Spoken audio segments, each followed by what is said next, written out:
Kemenak sebut diarahkan patwal terkait viralnya mobil dinas RI-24 milik Menteri Agama terobos jalur busway. Belakangan ini tengah beredar video yang memperlihatkan mobil dinas RI-24 milik Menteri Agama Yakut Kholil Qoumas menerobos jalur busway atau Transjakarta, beredar viral di media sosial. Dalam video tersebut, nampak mobil dinas RI-24 berwarna hitam itu berada di jalur busway atau Transjakarta. Sementara, di hadapannya, terdapat satu motor patwal yang berhadapan berlawanan arah. Beberapa meter dari mobil dinas RI-24 itu, terlihat bus Transjakarta yang tengah berhenti. Lantas, seperti apa peristiwa selengkapnya?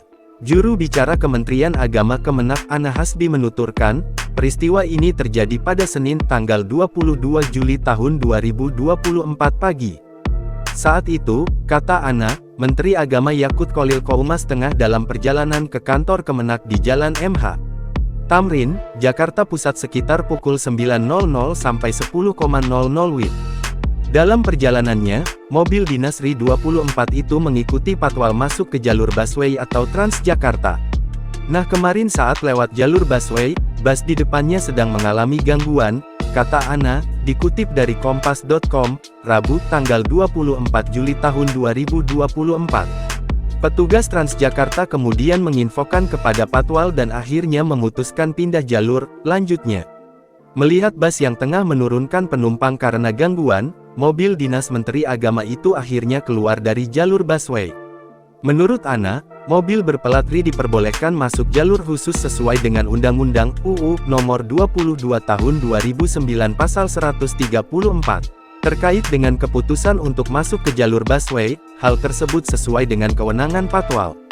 Mobil itu biasanya akan mengikuti arahan patwal yang sudah berkoordinasi dengan petugas di lapangan, jelasnya.